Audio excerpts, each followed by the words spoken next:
Sweet world, and welcome to the No Dunks podcast on the Athletic Network. It's Thursday, February 23rd, 2023. I'm J.E. Skeets here in the Classic Factory, and alongside me, as always, has Tass Mellis. Reddit posters. This one's for you. Next to him, it's the bearded one, my top shot hot boy, Trey Kirby. Heyo. Heyo. And last but not least, over yonder, making the magic happen, we got two of them here today. It's Eshua Kid and JD. Hello. What's up, guys? What's up? Shout out to the stream team joining us live right now on YouTube.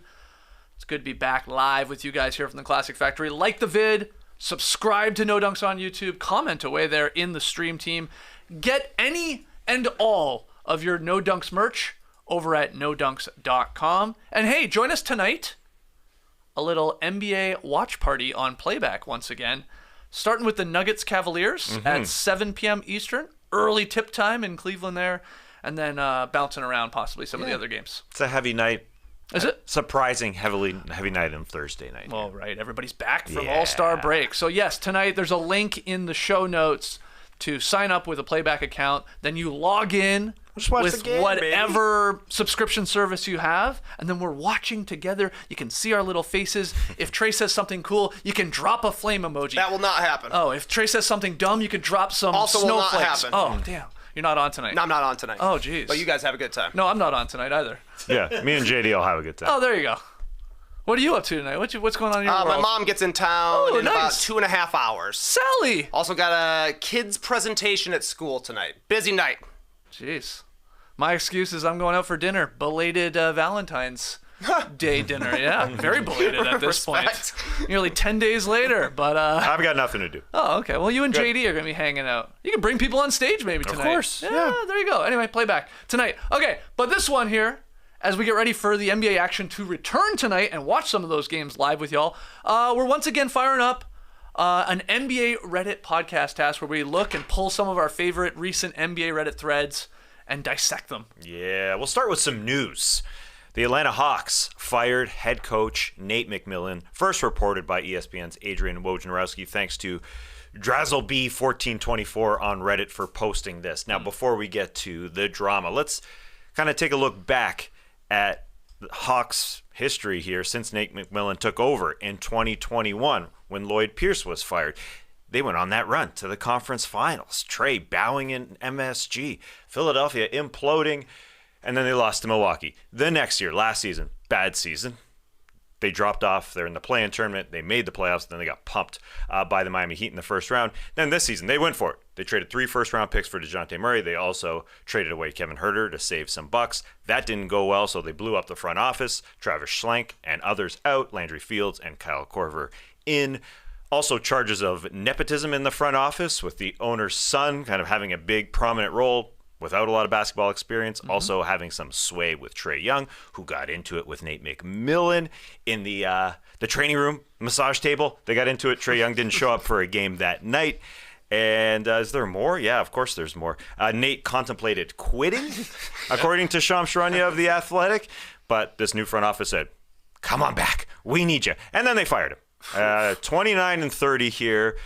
It's kind of like pre-agency. They're trying to jump on board here and try and get a head coach before the summer happens. And we got some news on that front, but Joe Prunty takes over in the interim. So before we get to the head coaching stuff, let's just talk about what the heck is going on with the Hawks. First question, who's to blame, Trey, do you think, for this blow-up, implosion, this terrible season?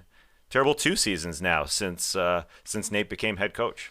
Well, I mean, I do think that the main reason that the Hawks let go of Nate McMillan is because of Trae Young. Obviously, there was some tension in the locker room. He sat out that game against the Nuggets after choosing to get his shoulder worked on when Nate wanted him on the court practicing. Right. Didn't go over well, and like you're saying, Nate was trying to quit, and they're like, no, come back, man, come back. Finally went on vacation over All-Star break and said, I am not coming back. They said, fine, stay home, we'll find a new guy. We'll get Quinn Snyder. Which I suppose is interesting for the Hawks. Quinn Snyder, I think, is a pretty solid coach. Did a good job with the Jazz, a team that had an offensive system, but still featured Donovan Mitchell. Like, he was still putting up 25 a game easily, taking the most shots on the team. So I think something similar could happen with the Hawks. Feature Trae Young, but get more out of the surrounding cast around him. But the main thing is that Quinn Snyder's going to have to hold Trae Young accountable, because somebody has to hold Trae Young accountable at this point. 2 coaches in, 2 coaches out. You've had a rookie head coach in Lloyd Pierce, no experience before, didn't work out with Trae Young. You've had a super experienced coach, and Nate McMillan worked for 4 months, hasn't worked any other time. But the weight of expectations has really gotten to the Hawks, I think, and it really stems back to trading Luka Doncic when they had him. I've seen him wearing a Hawks hat. They shipped him out, and the expectations on Trae Young really changed that very moment, because he has to be at least as good and accomplished as Luka Doncic for it to make sense. Clearly, he's not on that level yet, so they are chasing after that time and time again, making moves like the DeJounte Murray move, or drafting an Okongwu when they already just signed a Clint Capella. They've been scrambling a lot, and the scrambling has gotten to the team. Maybe choosing a guy in Quinn Snyder, who's been in Atlanta before, who had a long run with the Jazz, developed kind of a system team there, I think could be good for the Hawks. But it all comes down to Trae Young changing his mindset. It's been disappointing. There's no doubt. Oh, God, yeah. It's been a roller coaster. And it was a high 2 years ago. That feels like a billion years ago when Trae was taking this team to the conference finals. But what's your take since then? Well, I think, as far as Nate McMillan's concerned, they should have went and got a new coach after they got waxed by the Miami Heat last year. I mean, you were not going to fire, or you were not going to move off of Nate McMillan after he did rally the troops there and they make this sort of improbable run to the conference finals. Yeah, I get it. You got to keep him around and start the season new. But after last year, a complete disappointment the entire year, to just squeak in through the play-in and then just get embarrassed. I mean, you remember that series against the Heat? I know the Miami Heat are a good team, but they had no chance in that series. They got pummeled by the Heat, and that's probably when they really should have started the search for the new coach. Anyway, we get to this point. Hey, I'm quitting. No, you're not. You're fired. Whatever. It won't really matter who takes over. You keep saying Quinn Snyder like it's a done deal. By all accounts, it's getting very close to it. I guess Shams is saying they're swiftly moving forward with Snyder. They had a Zoom. Yeah, they had a Zoom meeting. Yes, a virtual meeting. He was out of town, so right. they did a Zoom. Yeah, according to Shams, the formal discussions have begun with Quinn Snyder. Yeah, and it probably will help them in the immediate future. Like there'll be a little new coaching bump, and maybe they get on board. And Quinn Snyder is a good coach, but it starts and ends with Trae Young. And this franchise is in a pretty bad spot right now. They have one of the highest payrolls in the league. They made an all-in move with DeJounte Murray, and it's like their leader lacks any leadership qualities whatsoever. Okay, that's fine. Well, then that means you've got to bring in players to fill that vacuum. And I don't think the Hawks have done a really good job over that over the last couple of years alongside Trae. Just, when you look back at sort of the makeup of the roster, it's pretty apparent now that they probably could use players like that. I'm not saying like all-star level players like Trae Young. I'm saying like locker room guys. Yeah, like Kevin Huerter, who left to some degree. Yeah, I mean, even maybe more like vet type guys even. But anyway, yeah, it's, there were accounts that Kenny Atkinson would be in the running, Charles Lee, an assistant with the Bucks, other names, that always get thrown around. But it's going to be Quinn Snyder. Like, I believe these reports from Shams, and that's the timing of this makes sense. It's like, there's going to be other coaches fired. I know we'll get to that later in the show. And it's like, Quinn Snyder will be in demand. Great record, some playoff success, a long time in Utah. And the Hawks are like going, we want that guy, and we don't want to be competing with other teams that are also going to be looking at that guy. So Nate, see you later, and we'll try and get our guy in here in Snyder and turn this around. But I think there's going to be some long and hard conversations about the idea of moving Trae Young and getting players and potentially picks back, because they don't have picks either. They can't lean into any sort of tank. Oh, they're trying to. The Spurs have their picks, but this is trying to make it work around Trae Young. Definitely. By letting Nate McMillan go. Because, as you said, they got no picks. What would they be doing by trading Trae Young? I mean, taking steps back and being a mediocre team without much future. They're going to try and make it work around Trae Young. Good comparison there with the Donovan Mitchell heliocentric offense with Utah. It is funny, though, with the Atlanta Hawks, because a couple years ago, they went on this conference finals run, but last year they had the second best offense in the league with Trae just being the guy. And I'm sure he was, whether the word is disappointed, just unwilling to make it work coming into this season. They've dropped to middle of the pack in the offensive department. And last year they went in up against the Heat and they couldn't figure out the offense whatsoever. The Heat just punished Trae Young. They got physical with him. They took the ball out of his hands and they couldn't figure it out. So they went to DeJounte Murray and said, this is perfect. I mean, we got another ball handler, and Trae hasn't necessarily bought in. That's why he's been, butting heads with Nate McMillan. And people are saying, they don't take enough threes and all that. Like, you could look at the Denver Nuggets. They're also sort of at the bottom of taking threes, and they've got the best offense in the league. They just move the ball a little bit more. They like each other, and things are working out. So the Quinn Snyder idea, as long as Trae is buying in and moving a little bit more, sacrifice a little bit of himself as we sacrifice an outlet here as the light goes off. It's a bit of a strobe, although you can't see it on the TV. I guess this light is excited for Quinn Snyder to come in because it's likely him over guys, like you said, guys who've been around the league, like Charles Lee, reportedly, for a long time. There's Jordi Fernandez, who I thought could get a shot just being younger. But either way, I'm excited because it brings an opportunity here to bring back the 13-14 Hawks staff photo. God. Oh, yeah. So because Kenny Atkinson, also rumored to be one of the replacements here for Nate McMillan. So here we go. This was the Hawks coaching staff a decade ago. 3 of the guys have head coaching jobs. It's going to be 4 soon. We just need Kenny on a roster, and then we'll be cooking. Here's what Woj tweeted today. The Hawks are starting a search for a new head coach immediately. Okay, duh. Among the top characteristics in the search, player development, accountability, and getting the Hawks offense and defense into the league's top 10. That's it. That's it. You think? Easy. Yeah. Be a good team. Yeah. So, yeah. But you hit on something, Tass. I think that going for Quinn Snyder over Charles Lee, over Jordi Fernandez, even over Kenny Atkinson, that shows that they're not ready to move on from Trae Young quite yet, because Quinn Snyder is a coach you hire if you're trying to be a playoff team and a playoff contender. If you're hiring a first-time head coach, you're in development mode. That's what we saw the Rockets do when they hired Steven Silas, even though James Harden was still on the team. That was kind of a clear indicator that they were going to be flipping the script and going a different way. So I kind of do think the Hawks are still down the Trae Young path, at least for now, but in the future, he's going to be the way they could possibly recoup the picks from the DeJounte Murray trade. So something to keep an eye on, no doubt. Also, another fun name that was amongst the coaching possibilities, G League South Bay's Miles Simon. Arizona in the mid-'90s. I remember him from NCAAing back then. You only remember that because our buddy Ken has his jersey, right? No. I mean, I remember the only tournament. guy I know have that Arizona Simon jersey. Maybe it's subliminal, but I remember Teammate that Mike tournament. Bibby. Yeah, exactly. It was a big team. Why is Snyder going to be the one, though, to get through to Trae Young?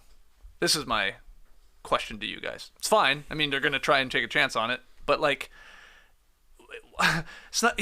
I think what we're learning here is that nobody really likes to play with Trae Young. And when you win games, you can put up with it. When you're a 500 team, I think people actually hate it. And then that like bleeds into like the lack of leadership stuff and qualities that it does. I mean, there's a lot of reporting now around Trae Young and sort of how he is in the locker room, or at least how he like, holds himself accountable within this team. This stupid light, just unplug it, JD. This light's like Nate McMillan. It wants to stop, but we keep bringing it back. Yeah. Just fire it. Yeah. Let it go. We'll get a Quinn lighter up here. You're saying that 21 season was just lucky. an anomaly? Yeah, it was lucky. Ben Honestly, Simmons melted down completely. Trae Young needs the ball in his hand completely. Now, this is the funny part. It's not like he's a ball hog because he racks up a ton of assists. This guy leads the league half the time in assists. So it's like he's obviously looks for his teammates and stuff like that. I just don't think people really like playing with him all that much. The way he plays, the way he gives you nothing on the defensive end, the way when he doesn't have the ball, he's nothing. He's not proven that he can be like a Curry light where he can like be moving off the ball. It's like if the ball's out of his hands, the play's done for him. And I just like, so I'm just like, there's concern. And that's why I think we get into the offseason here and you're going to hear the rumors immediately of like, teams talking themselves into trading for Trae Young, the idea of the Hawks doing it, moving off him, and what they could get back in return. Hell, the last NBA Reddit pod we did was a thread about the Wolves and the Hawks swapping their superstars in Karl Anthony Towns and Trae Young about a month ago or so. So, I don't know. I like Trae Young. It's just, I think he would be sort of infuriating to play with, and I think that's what we're seeing. He has to buy in more. There's no doubt. He has to become a different player here in year 5 of his career for people to, for them to go anywhere. Mm-hmm. There's no doubt. He has to change. And maybe Nick Ressler, son of the owner, can talk to him a little bit because apparently he's buddies with him. They're buds. So it's not on Nick Ressler. It's on Trae Young to become more of a team guy. I think he just hasn't adapted well to last year's change, going from Trae Young all the time to Trae Young some of the time, and still being Trae Young a lot of the time. And yeah, it's at a low point. It's like we talked about with Karl Anthony Towns and why there was a possibility of trading those two guys. It is at a low point for his value around the league, his perception around the league. Yeah. We saw him not be picked as an all-star reserve despite dropping nearly 30 a game and 10 assists a game and not getting a lot of love from the player vote.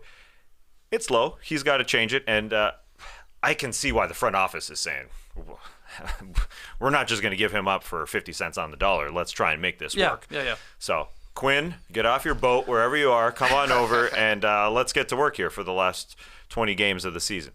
All right, moving on. Another big maneuver that just happened. Russell Westbrook is a Los Angeles Clipper, bought out by the Utah Jazz.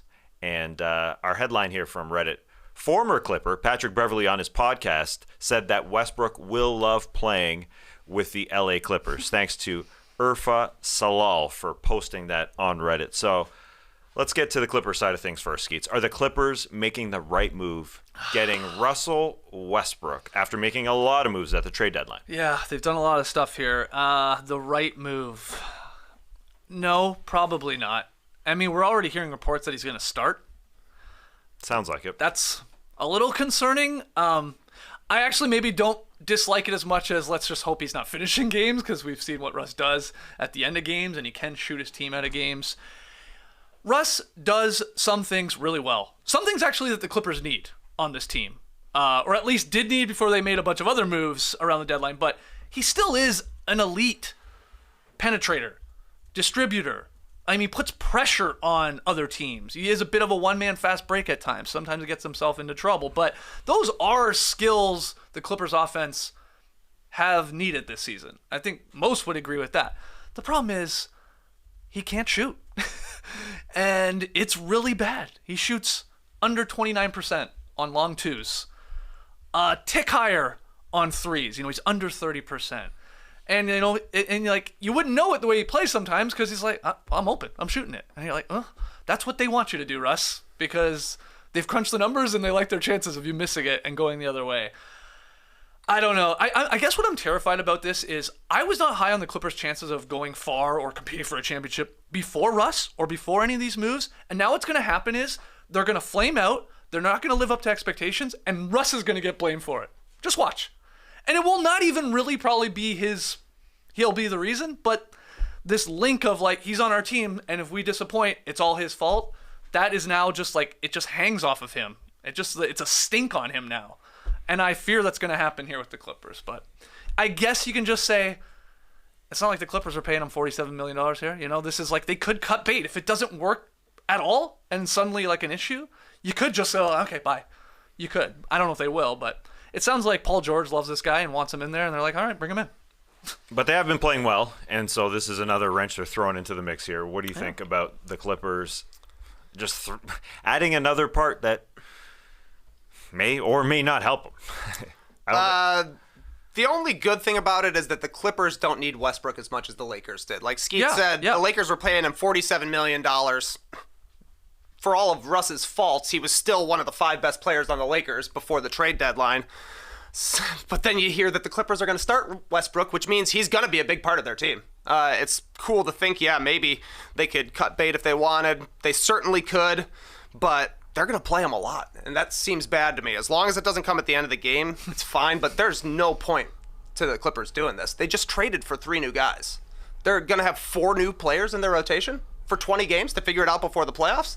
That doesn't make sense at all to me. The only lineups he'll be successful in are when there's 4 shooters and Westbrook, and they just made a move to bring in a backup center in Mason Plumlee, kind of indicating we're not going to be playing 5 out anymore. So, I don't know. My favorite comment on this came from Redditor Sleepy416, who said, why does Pat Bev look like a guest on his own podcast? Because he's zooming in with the craziest picture quality, but I don't know. Paul George loves him. That's what it came down to. I mean, unfinished business they have with the Thunder. Paul George signed a contract, left right away. But this is strange to me. Yeah, they, including Paul George and Ty Lue, they have been talking to Russ a lot, seemingly, because the Clippers have a plan. Like this last few days, everyone has been asked about him. Ty Lue was asked about him as soon as he got picked up. He said, you wait till Friday to see what we do with him against Sacramento. Like, they know what they're doing with him. I assume it's going to be starting. I've questioned why the heck would you start him when Terrence Mann, sort of the figurehead point guard in that system, has been playing really, really well. But I think what they're going to do is keep Terrence Mann in the starting lineup. I think Marcus Morris's minutes are going to get eaten a lot at the 4. It's going to be a lot of Terrence Mann, Westbrook, Kawhi, Paul George, and Zubats. I think he's going to start with Zubats. There will be a clog in the lane. There's no doubt teams are going to play off him like they always do. Is he willing to not shoot? Really, is he willing to be the Rajon Rondo that the Clippers got a couple years ago and pass all the time? And is Ty Lue going to be able to, sort of talk him down or say, we sit him down at times if he's not playing well? That's the question. It seems like he's coming in here to do a lot, but I think because they've been talking to him a lot, and because this is really Russ at the end of his rope here, there weren't a lot of suitors. He did just get released. Maybe you can think that Ty Lue and his experience and his head coaching gravitas and the way he's won can have enough of an influence to sit him down. The other scary part, though, is they kind of want a replacement for John Wall, even though they got Eric Gordon and Bones as backup guards. They want a guy who runs, and John Wall didn't work out with this team. And so I just wonder if he's going to be taking Eric Gordon's minutes, who is a great backup point guard. But I think what's going to end up happening, again, he's going to take Marcus Morris's minutes, and they're going to play pretty small. They just have a lot of moving parts now with Eric Gordon, Bones, and even mentioned Norman Powell, who's got to shoot a lot. The guy is a baller. He needs to shoot a ton. So the only way it's going to work is if Russell Westbrook comes in and plays like 20 minutes a game, he kind of has to be like the starting first quarter and third quarter guy, like you see with like an old center, like a JaVale McGee, and he sits down and he doesn't play again. I think it could work because they're a slow starting team. He could get in there and light the pace on fire to start games and push it. But then he's got to sit down. And it's hard to see Westbrook in that role. Well, he's not really changing, okay? He's not changing. I just want to don't make know. that very clear. I What can't if he stand starts when I hear setting that. screens? What if he starts setting Oh my screens at God. the top and roll For into the hoop? decade plus. What if he starts cutting back door? He's not going to change. So you know what you're getting into bed with. That's him. It works sometimes. It'll bite you in the ass sometimes, but he's not changing. There will be no off ball. There'll be no setting screens. He's not going to finally find a 3-point shot. He's not going to tone down his shots, and when he because they give him room, he's going to have a chance to go glass off the backboard, which he always likes to do. The scary part is he ain't going to change, and that's fine, but I just don't want to hear that. Yeah, the scary part is he needs the ball in his hands, and the other guys that he's going to be playing with, most likely Paul George and Kawhi Leonard, in the starting lineup need to shoot. So Paul George got to be willing to pass the ball in his hands a lot, and as both he those should. guys. I mean, he's basically their point guard a lot of the time. Yeah, that's what they do. That's what those guys do. Terrence Mann will be fine, but those other guys need the ball in their hands as well. That's why they put him on the bench with LA, because LeBron's the point guard. Yeah. So now this is not easy. It's not going to be easy to work out. And you could literally just say, if you're Ty Lue and this isn't working, you should be able to say, Russ, sit. We'll be fine without you because of what we have. I mean, they have been playing well. They're the 4th seed in the West. Does Ty Lue have that kind of power? Will he be able to just say, sit, sir? Or when he shoots too much, will he say, sit, sir, like he did to John Wall and they released him? I don't know. Yeah. This seems more like a bit of more like an emotional move. Like, let's get Russ his championship ring. And I'm not sure it's going to work. Let's help him out. He doesn't have to move. Think of that. Ugh. Yeah, that's tough on Everybody him. hates moving. He's still in LA. It's great. Yeah, it doesn't have to move, but he does have to move his stuff from one locker room to the other. He'll get somebody to do that for him, but moving the whole house, packing that up. Yeah. Oh, where am I going? I'm going back to Washington. Oh, I didn't keep my place there. Well, they did him a favor here. He's still in LA. This is a weird note, too. Since the Clippers moved from San Diego in 1984, only one former MVP has ever played for them. Since the Clippers moved Bill from San Diego. Bill Walton, that's right. 84, 85. So weird little stat there. Was that on Reddit? No, I don't believe so. It may have been from The Athletic. Okay. Yeah. I was going to say on Reddit, if you're a Westbrook fan, MIT Westbrook is a fun follow. He just plays the game. He plays the game. He plays the Westbrook Stan game very, very well. All right, next topic here. Another point guard in a new situation. Patrick Beverley is on the Bulls. He was waived by Orlando and also on his podcast. He does some talking on his podcast. Yeah, surprise, scoops. surprise. Yeah. He chose the Bulls in part because the East is weak.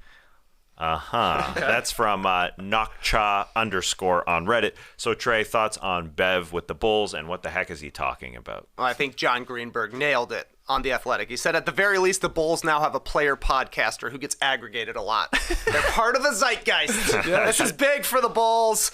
Honestly, Beverley might start for this team. Sure. He basically has to outplay Ayo Dosunmu. Yeah. Ayo's like a 32% three-point shooter. Beverly's only at 35% this year. He's shot better in the past, but, I mean, league average helps the Bulls. The East is weak is a funny way to frame this. I do think the two best teams are in the Eastern Conference, but that's not really the Bulls' concern right now. So I think Westbrook is better for a play-in run for the Bulls than he would be for a potential championship run with a team like the Warriors, even though they're kind of in the same position right now. They have different goals. We remember Beverley celebrating the play-in championship with the Timberwolves last year. That's exactly what the Bulls are looking for. Right. But it reeks of Tristan Thompson last season. The Bulls needed a spark. They needed a veteran to come in and yell at people, get them fired up to play. Unfortunately, Tristan Thompson was completely washed, so nobody cared what he had to say. Will the same be true for Beverley? We shall see. Seems to have a little bit more respect around the league, probably more respect in the locker room, and he averaged 37 a game his senior year in high school in Illinois, so maybe a little magic. He said, I don't even know what I'm going to pull out now that I'm back home. We'll see. Yeah, I'm glad don't pull out too much, man. I'm glad you guys brought it up. What he meant to say here was he chose the Bulls in part because the Eastern Conference play-in picture is weak compared to the West. That's what he meant, and that's fine. And, you know, he wants to be a play-in champion. Go get it. Help the Bulls try and get in there, because I think there are, when you look at the play-in teams in the West, it's your defending champion Warriors. It's even his previous team in the Wolves. It's the Thunder, a scrappy young bunch, compared to some of these teams in the East. That's like the Hawks, the Wizards, the Bulls, the Raptors. I mean, all fairly disappointing so far this season teams that you're not inspired by. So he likes his chances to go home, get the Bulls in the play-in, have a big game, and he might help. But here's the weird part with the Bulls getting Beverley. You immediately think, all right, that's what they need. The Bulls need some defense. They need a scrappy defensive guy to get at it on that end. Do they, though? The ironic part about the Bulls is their defense is good. Their offense blows. That's the strange part of this season. They're top 10 defensively in the league this year. They're the best defense over the last 15 games, the Bulls are. So it's sort of weird. Maybe it's because they blew those big leads, and it's just like, I thought, in looking at the numbers, like, that can't be right. But it's offensively where they struggle, and that's where it's like, Patrick Beverley's going to help you on offense? Well, it's also... Probably not. But I like the identity, at least. He might fire this team up. Yeah, that's what it's for. It's for vibes. Yeah. These guys have been sad bros. I mean, it's not necessarily to take over on either end. It's just to talk. It's just to bring them together. Belief. It's like, you guys want to be on my pod today? Let's do it. I think it's just to be that guy who's kind of the glue. We know that's not Levine's thing. It's not DeMar's thing. It's not Vooch's thing.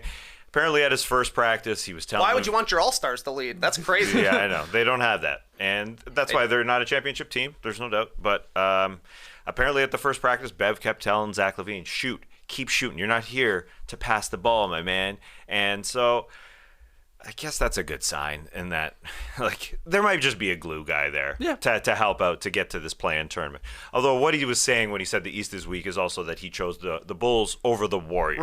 Right. In part. Did the Warriors want him? I don't know. According to Patrick Beverley in his podcast, the aggregation has begun. It's totally true. So the Bulls don't want to tank, that's for sure. They want to get in that play-in tournament. And he's going to get a chance. Trae said it. I mean, he could play quite a bit of minutes for the Bulls. And then, you know, it sort of goes hand in hand. Not that he was going to probably play anyway, but we did learn that the Bulls shut down Lonzo Ball for the remainder of the season as he continues to deal with discomfort in his knee. So it's not like he's coming back anytime soon. Was that a part of the equation here in Beverley choosing the Bulls? Maybe a very small part, just because of the opportunity. But I think he is going to help. Which, I mean, bad news for Raptors fans, I feel like, over the last couple of days here. The Hawks fired their coach. Uh-oh. That's not good. They usually are great after they fire a coach, so the Raptors are trying to chase the Hawks. And you got Patrick Beverley coming in trying to light a spark under the asses of the Chicago Bulls, a team that the Raptors are trying to battle here too. So that's how disappointing this year is. He's right that the East is weak. Yes, exactly. Beverley, let's see what impact he has on the Bulls. Let's take our first break. I don't know if we're going to try and figure out this light or not, because some people are saying the mood is sort of cool in here now. We actually look great, I think. It does. We look great in the dark. Just getting you ready for your dinner tonight. Yeah, that's right. That's right. romantic. Oh, yeah. Buco Lupo is very dark. But anyway, we'll be right back with more NBA Reddit threads. Don't go anywhere. Back in my day, you didn't want to be called a meathead. It's up there with bozo, jabroni, numbskull, and a bunch of other old school insults you do not want to hear. But these days, maybe it's good to be a meathead. A butcher box meathead. Butcher Box takes the guesswork out of finding high quality meat and seafood you can trust.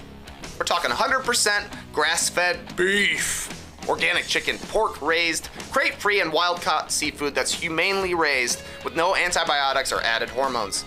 You can get just what you want delivered right to your doorstep with free shipping in the continental US and no surprise fees. You can choose from a variety of box plan options from curated to customized and change your plan whenever you want.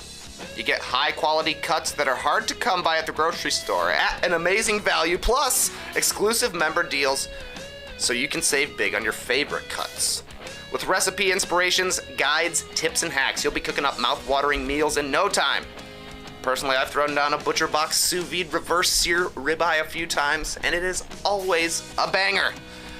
135 degrees, 1 to 4 hours, if you are interested. If you're a certified meathead, you're gonna love this. Butcher Box is offering our listeners one of their best deals yet. A 100% grass-fed chuck roast and a whole organic chicken free when you join, plus an additional $20 off your first box.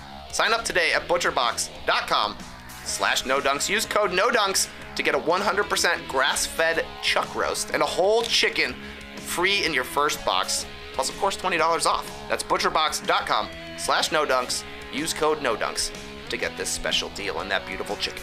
Well, rough one this morning. Rough one Saturday morning. Why? Skeets, what did we forget to do? We forgot to eat. Oh, yeah. We forgot to eat on Friday night. We had a VIP party, we had a live show, and then afterwards we end up at, where were we? Dick and Dixie's, I think. Whew! Late one, a lot of beer, very hungover the next day. Skeets punished himself by literally running up a mountain the next day. I am not that fit. I stayed in my room. I did a nice short ab workout followed by a nice gentle yoga sesh with my friends Emma and Dennis from, yes, that's right, Peloton. Listen, there's different fitness levels and I'm not quite the same as Skeets, and that's okay. There's something for everyone on the Peloton app or the bike or the tread, no matter what your fitness level or hangover level you are. The Peloton isn't a bike, as I said. They also make treadmills, have tons of other classes like yoga, strength training, HIIT, H-I-I-T, yeah, HIIT, and boxing.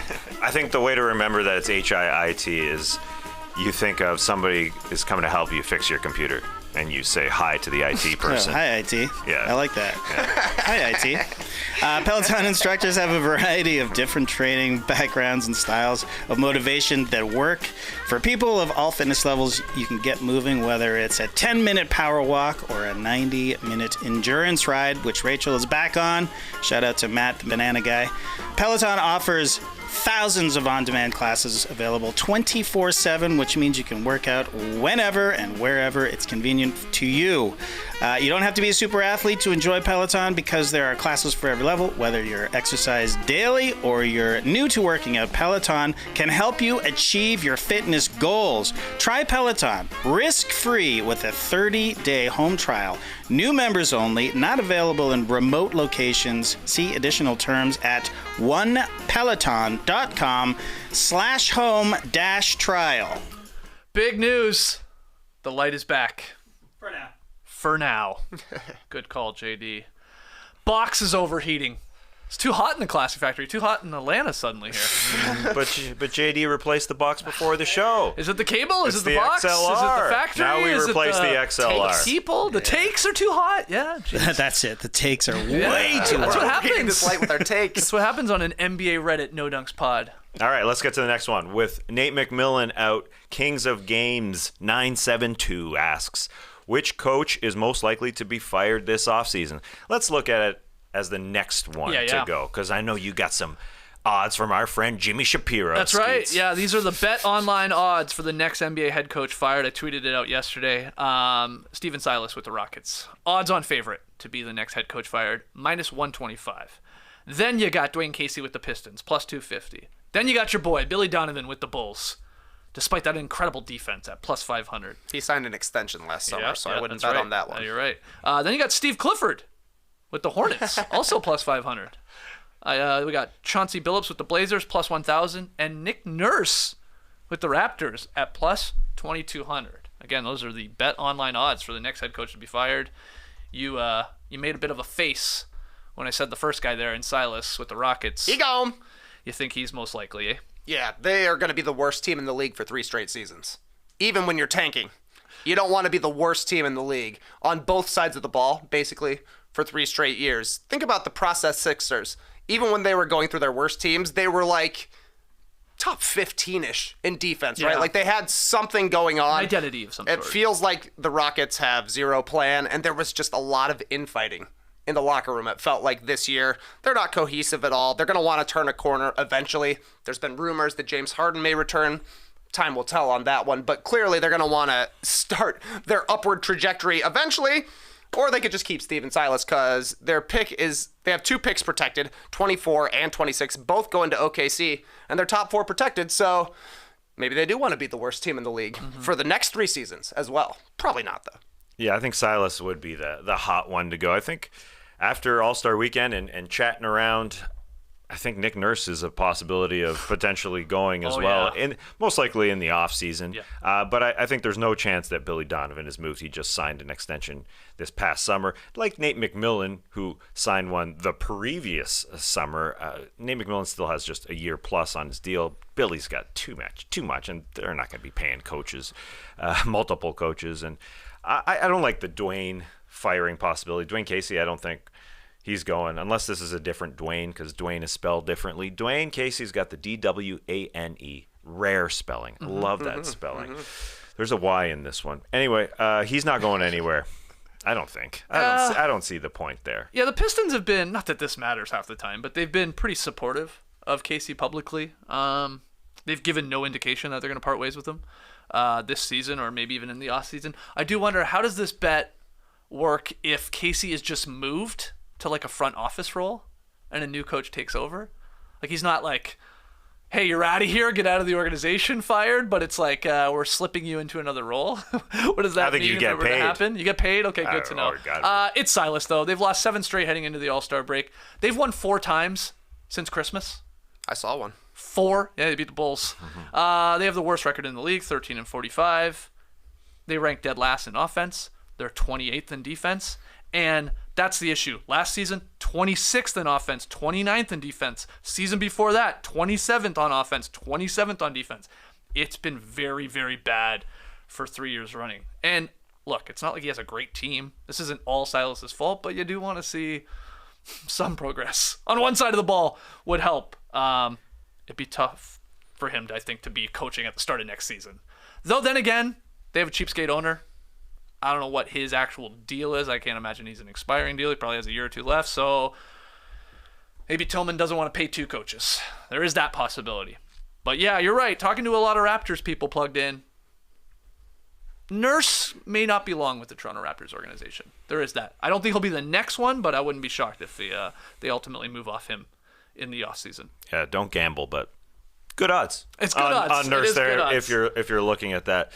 The Silas thing is interesting because it felt like the Rockets played hard last season. I felt like they had a good defense to some degree. You know, like they're overachieving like the OKC Thunder did, but they didn't. No. And they also need some vets in the locker room. I mean, Dwayne Casey's got an excuse. Cade Cunningham is out. So that bides him time, I think. The Rockets are healthy. and their locker room stinks. So that's the problem. Steven Silas hasn't been able to rally guys. Is it a case of not having a vet in that locker room anymore? They're by far the youngest team in the league. They're extremely young. Are they the youngest? I thought Thunder were the youngest. I mean, they're right there. I think that changed anyways. Oh, with Eric Gordon, maybe? Yeah. He moved, yeah. My favorite comment was from user Certain Cranberry 77. He or she picked Clifford again, though then he gets rehired days before training camp. So keep an eye out on that one. Steve Clifford with the Hornets. They'll fire him, and then they'll just rehire him again because they're like, nobody else wants to coach here, so you do it, Steve. Come on, Steve. Doc Rivers not on the odds? Ooh. Not what I saw, no. Interesting. You would get to that with a very disappointing first round loss or something like that, like second round. Shouldn't the goal be at least conference finals, if not the finals, for the Philadelphia 76ers? Yeah, I mean, if they lose in the first round, see you later. But, I mean, they don't want to finish fourth in the Eastern Conference.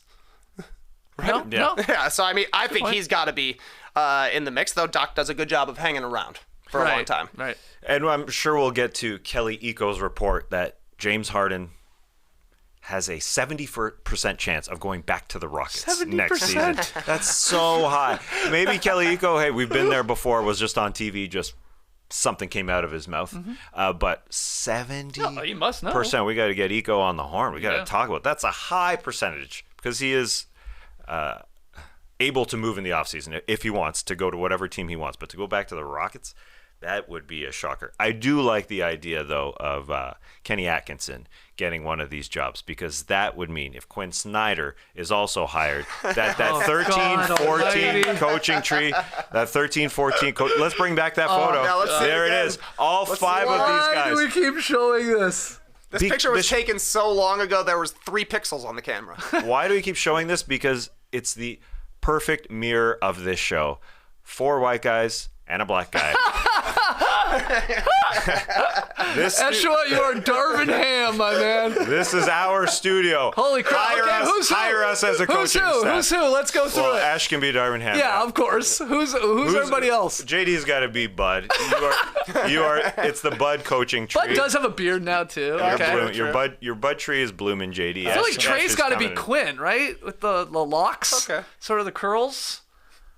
Nice. Sure. I'll take it. Then you're Kenny or I'm Kenny. You're Kenny. I'm Kenny? Yeah. All right. Oh, you're Kenny. You're Kenny. Oh, you're Kenny. Yeah. I mean, it's not a perfect mirror, but whatever. I'll be Taylor Jenkins. And you're Taylor. Sure. All right. There you go. Cool. There it is. Well, somebody get to photoshopping that because the pop tree is dead. The bud tree is alive. The buds. It is spring. Yeah, we're budding. All right, next topic. Kevin Love is on the Miami Heat. He got bought by the Cleveland Cavaliers, and it's odd, isn't it? A little bit. I was shocked. Yeah. Apparently Donovan Mitchell, his teammate, was shocked. But anyways, an interesting tidbit from Tower Owl 1939 on Reddit. The Cavs have announced they are planning to retire Love's number 0. That's interesting. They announced it. Kobe Altman, Cavs GM, said he's joining Bingo Smith, Zydrunas Ilgauskas, Larry Nance, the original, Mark Price, Austin Carr, Nate Thurmond, Brad Daugherty, and Bill Russell. And, of course, LeBron will sometime join in the future. No Irving on that list. Anyway, Trae, thoughts on the number retirement and Kevin Love's fit with the Miami Heat going forward? Well, I mean, if Bingo Smith's number is hanging from the rafters, I think Kevin Love's has to as well. I was surprised to see, looking at his stats for the Cavs, 9th all-time in points. Yep. Second in threes, obviously a champion, made 2 All-Star games with Cleveland, went to the finals 4 times. Sure. They don't have a huge, long history, the Cleveland Cavaliers. A lot of their players who have retired jerseys are not Hall of Famers. Kevin Love will be an interesting case when the time comes up, but I think he certainly earned it, his time in Cleveland, especially sticking around through the lean years, and I kind of feel like from the reporting that Cleveland and Kevin Love kind of agreed on this, and Cleveland wanted to do the right thing by him, give him a chance to actually play. He might get a chance to start with the Heat. We shall see. But pretty nice. And I don't know. I still don't really get why the Cavs did this, but Kevin Love broke his thumb earlier this year, hasn't been able to shoot since. So maybe they are able to fix it down in Miami. with some illegal stuff. Yeah. That's what they do in Miami, man. I don't know. Remember when LeBron went for 2 weeks? Remember, like, that's where all the Balco stuff was all in Miami. They got weird things going on there, but people get healthier. A thumb helper. Yeah, interesting. Yeah, he's been shooting poorly, but he's going to have every opportunity to shoot with the Heat, I think. Whether he starts or comes off the bench, they need help off the bench, too. They need capable bodies. And the Cavs decided, kind of surprisingly, that Jared Allen and Evan Mobley are going to play a ton in the front court. They kind of went with Dean Wade as sort of a backup. They have a lot of guys off the bench. They have a lot of bodies off the bench. They now have longest tenured Cav, Jetty Osman's got to play too. So, yeah, he's that's him. Yeah, he's taken over that since Kevin's gone on. It is a little surprising that they just wouldn't keep him around for vibe's sake, but he wants to play. But that's part of the equation, I think. I think they're getting rid of him for vibe's sake because he was DNP CDs and he was not happy with it. Sure. Because you said Dean Wade had come back from his own injury and those minutes were going to him. And he wasn't playing Love. So he was like, I'm sure he would put up with it, maybe put on a happy face for a week or so. And then he's like, well, what's going on here? And talks to Bickerstaff and they're like, we're not probably going to be playing you, man. Like maybe break glass in case of emergency. But, they say that they did this whole thing like, the idea of like Bickerstaff even quoted saying we're giving Kevin an opportunity to go somewhere where he can compete and he can play we're right by him. I think this organization does a great job of taking care of the people who have taken care of it. So like they're saying we're doing him a favor because there's no role here for him. But the ironic part is like, but you're letting him go to an Eastern Conference team. Like, I guess there could be a hypothetical where these teams meet in a playoff series and it's like Kevin Love's like hitting 3 threes on them in a quarter. Like that would be tough. But you did right by him. It's like, that's a tough one to swallow if that happens. I mean, it's pretty far-fetched. But, yeah, Kevin Love, his whole thing coming off the bench as a big man was like, shoot threes. Shoot him at a decent clip. And he wasn't. Especially since the thumb injury there in, like, mid-November. He was bad. Like, he was shooting 30% on three-pointers. He was 11 of 48 from deep balls in January alone. Like, it got worse and worse and worse. And he doesn't give you much on the defensive end. He's out there to shoot threes, and if he can't do that, then they're like, well, we're not going to play him. They've been better with him off the floor. That's what the stats say. But I thought they would keep him around. Yeah, I thought they'd keep him around. But their bench didn't want it. The bench is deep. You got Osman, you got LeVert, you got Wade, you got Ricky Rubio, and I forgot. No big guys. You haven't named any big guys. Danny Green. No, I think they're just going to play a lot of Mobley and Allen, so there's not a lot of minutes to go around. But, yeah. Dean Wade's That's only 2 guys, tall, though. skinny Yeah, but guy. what happens when someone gets in foul trouble in a playoff series, something like that? That's why we were thinking Love will still be there and maybe still has a role. Terry Pluto of Cleveland.com reported too that from a financial viewpoint, Love took $7 million of the $8.5 million he was owed. So the Cavs kept $1.5 million, so there is some savings there. And then Love signed with the Heat for $3.1 million. Kevin Love just ended up making an extra $1.6 million this year for going to sign with the Heat. Well, it's incredible. He's got to afford all those Balco payments. That's right, the cream and the clear. Interesting. And now he has no taxes to pay.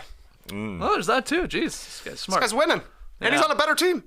Perhaps. Better team? Oh, boy. Oh, boy. Oh, boy. I mean, the Heat have a lot more playoff bona fides than Cleveland Cavaliers. Yeah, they're desperate. They're shooting... They're 28th in three-point percentage this season. The Heat. So they need help. Yeah. So and Kevin Love just hasn't done that, but they could use that help. There's no doubt. And I would say with Cleveland, like Mobley is going to be their backup 5. They're just going to play those 2 guys. But it is odd. I mean, maybe they just know something about his thumb as well. As for the intentions to retire his number 0 in Cleveland, that's a no-brainer. Trae already ran through all of his accolades there. He's been there for a long time. Sort of weird. Like this will only be Kevin Love's 3rd team in the NBA. Like obviously the Wolves, long time Cleveland, now Miami. But when you go to the old Basketball Reference page and it shows you like, I believe it's ranked by win shares, but like the best players in a franchise history, it's LeBron, it's Mark Price, Brad Daugherty, Big Z, Hot Rod Williams, always a great name, Larry Nance, and then Kevin Love. Yeah, I mean they got one all-timer. Yeah, so it's not a shock that they would consider doing that, and rightfully so with what he's given to that organization. The interesting question is, do they retire Kyrie Irving's number down the road? 6 years, 1 championship. Yes, they will. They probably will. They absolutely will. Can't wait to Long find time out. from now. Also, this note here from Strawberry Space Jam on Reddit. Love means 0 in tennis.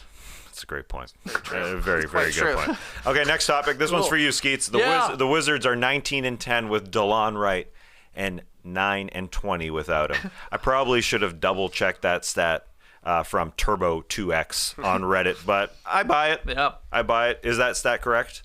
You said this is for me because I was You love talking Delon up Wright. Delon Wright early in the season. I had to double check that I didn't write this Reddit thread because I was very early in the season saying, man, Delon Wright, he's super important to the Wizards winning games. And he went down with an injury and they fell apart. He's come back. They've been, better with him. He does not fill up a box score, but he gets the deflections. He gets the steals. He seems to be one of those strange, solid glue guys. And this isn't the first time he's done it. Delon Wright has played really well in a lot of spots in this league. Again, not a superstar by any means, but man, as a 7th, 8th type of guy off your bench, you can do a lot worse. So that's pretty impressive, but not surprising to me because I was telling you this 4 weeks into the season. Sounds like he's the MVP. Sounds like he's, what was the word I used for... Oh, no, promising. He's promising. He is promising, For Delon Dwight Wright. Powell. I like Delon Wright as a backup guard in this league, and he's carved out a great role. And he defensively ramps everything up, and that can lead to easy offense for teams. It is true. Just check the stats. 19-10 with him, 9-20 without him. Wow. Just got to play. I checked some stats. Found out the Wizards are 20-16 with Bradley Beal, 8-14 without Bradley Beal. I wonder if he has a little bit more of an effect on this than Delon Wright. Just saying, correlation does not equal causation. That being said, he's a linchpin guy, and I think there are several of those around the league where you're not the best player on your team, but you are key to winning. Maxi Kleba is one. Steven Adams, huge one. Clint Capella, Kyle Anderson, and of course the dearly departed Lonzo Ball. Yeah, right. R.I.P. Yeah. Delon Wright, throw him in the mix. Ooh, that sounds like a fun sicko list. Just made it.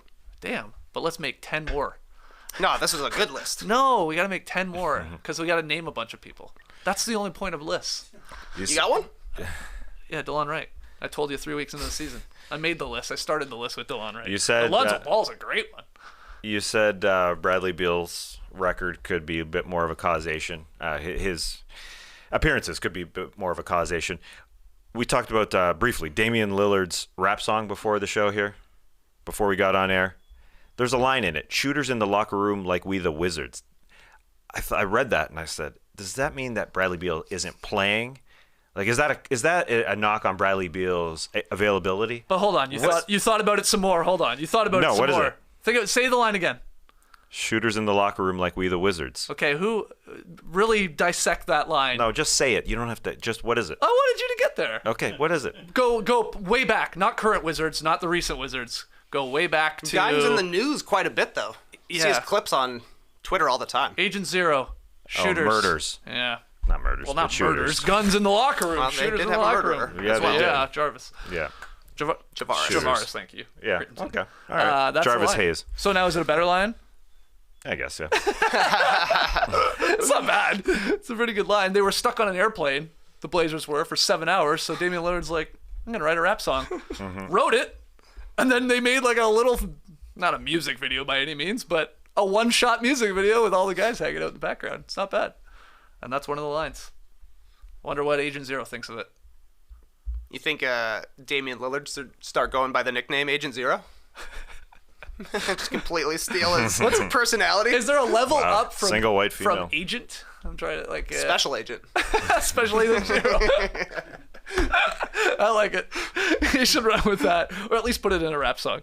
All right, let's hear who else would go on that list that TK just fired at us of those linchpin guys. That's a good way to put it. When they're out there, your team is just much, much better, even if they're not a superstar. Let us know in the stream team. Let us know in the comments. One more break. And when we come back, a very interesting video to show everybody by way of NBA Reddit. Don't go anywhere. But I want to talk about nostalgia, okay? Being a kid. A couple of my favorite things, obviously, the movie Rad. I say it all the time.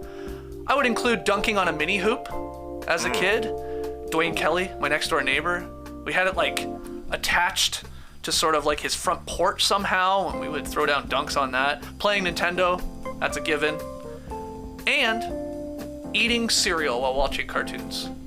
Eating cereal while watching cartoons. Why can't I say that? Eating cereal while watching cartoons. Nailed it. Magic Spoon has replicated your favorite childhood cereals to taste good, but each serving contains 0 grams of sugar, Tasmelis. I love that. 13 to 14 grams of protein, Trey Kirby.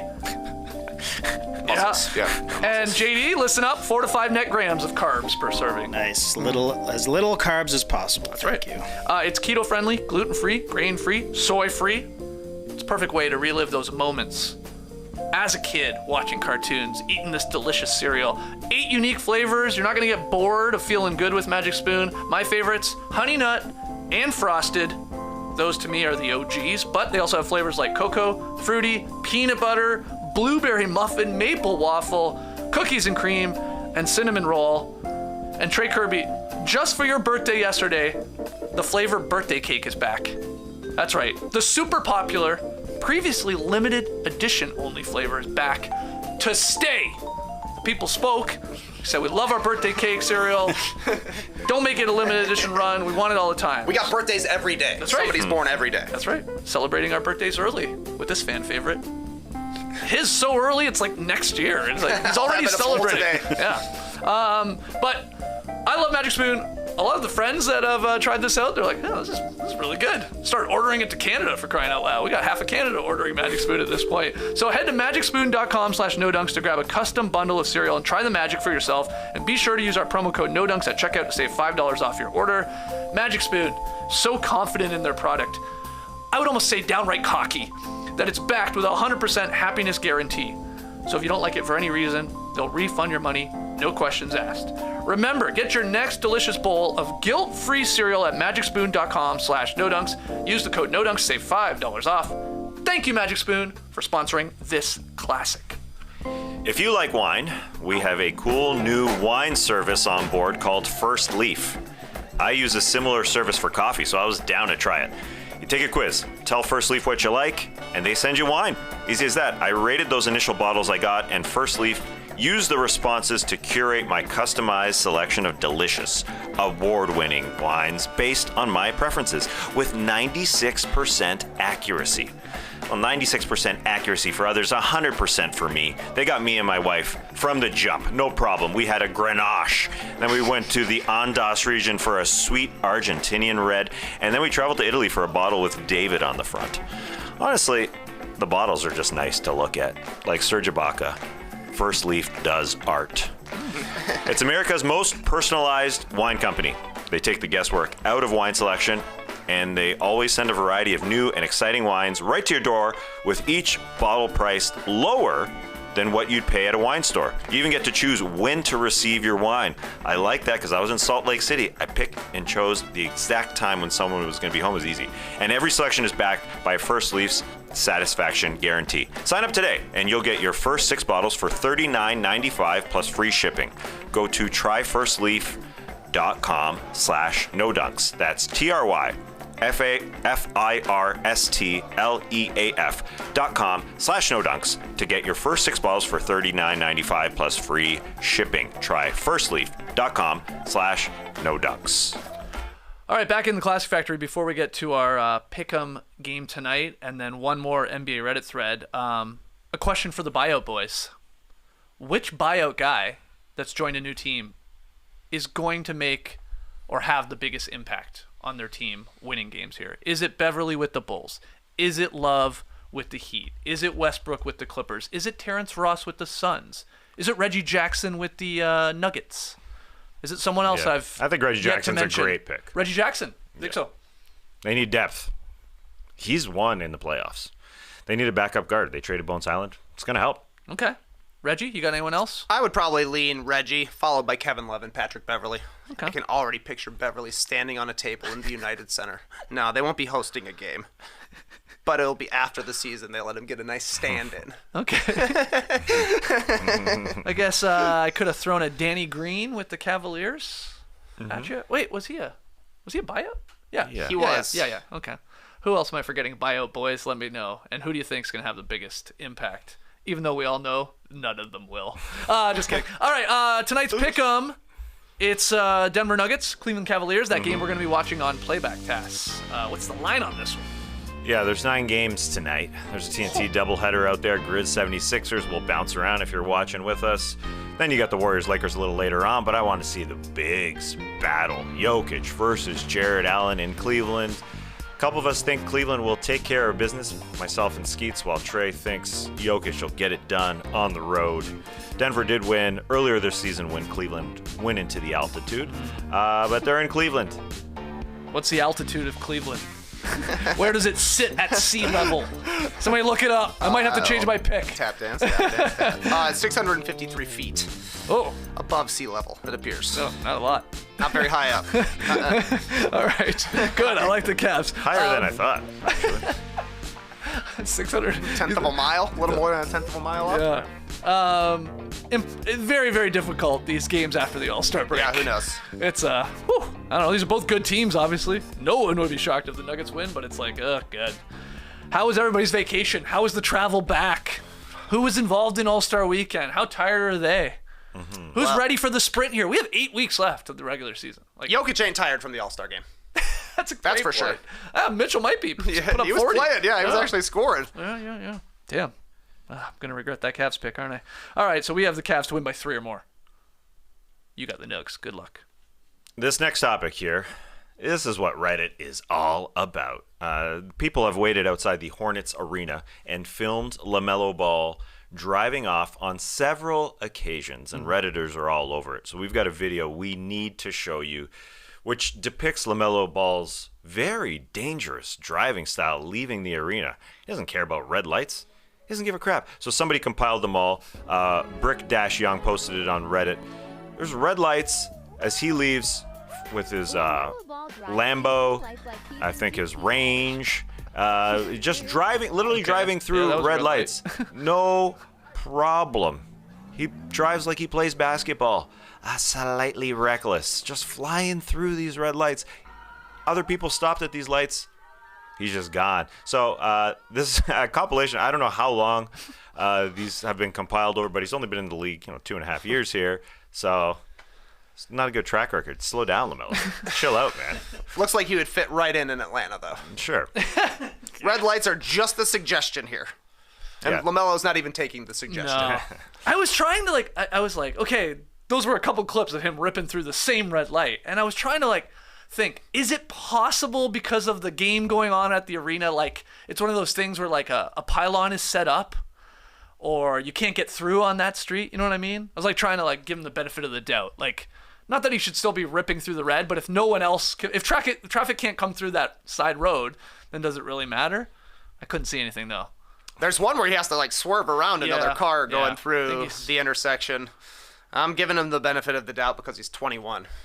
I did some dumb things in a car when I was 21. That's a good point. Good point. But you got to slow down either way to determine whether or not that's happening. I guess it's his home street there, right outside the arena. It's the first street he sees. The fans are basically waiting for him to pull out. They know the parking lot. But you got to at least slow down at a red light, at least. Right. not speed up. It's not a Take the foot signal. off at least. Yeah. Some of the comments on this thread were pretty funny to me. Some of them were funny, and then there was actually a serious one. But the first one was very funny. User Moby323. He drives exactly the way I would expect from someone who owns a gold Ferrari. True. This one, I burst out laughing. User R Swanee. Glass house lives for New Year's Eve. And then there was just 100 comment thread of people quoting, I think you should leave, and, slick back used to be a piece of shit, all that stuff, sloppy steaks. It was very well done. But the serious one was from user Psycho Alpinist.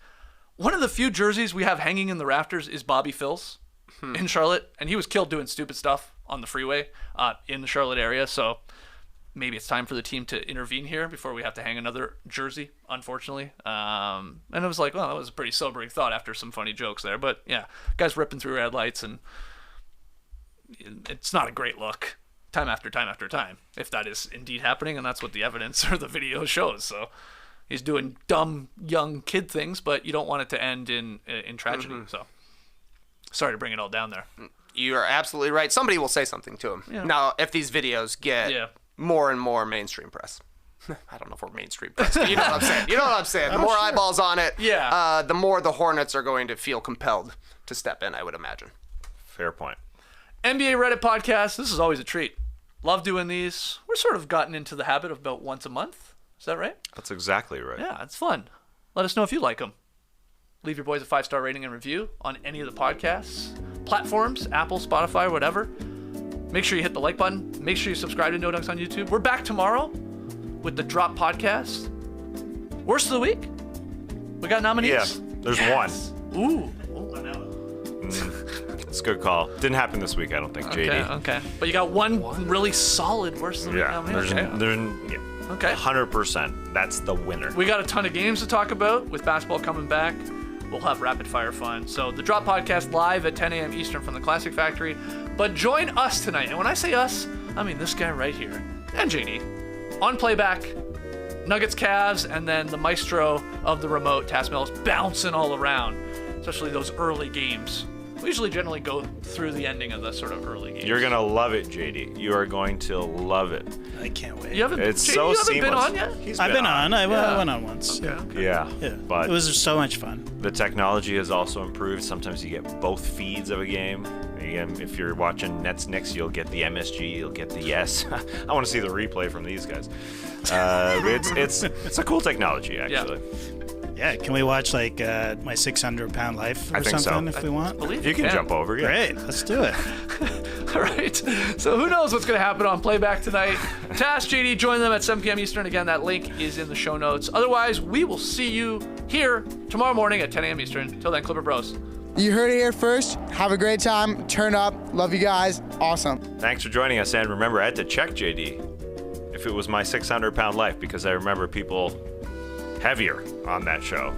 I thought it was even higher. I thought it was even higher. Yeah, but there's right. 1,000-pound sisters. That's what it's called? Yeah. A show on TLC, I I assume. don't know where it is. Probably Probably TLC. TLC, yeah. My 1,000-pound sister. Well, it's the two sisters. I guess they weight. add up to 1,000 pounds. Oh, not It's six. not a happy show. It's like a tag team Exactly. coming to the ring. Parts unknown. Yeah. Right. Okay, cool. All right. See you tonight. Brace the day, people.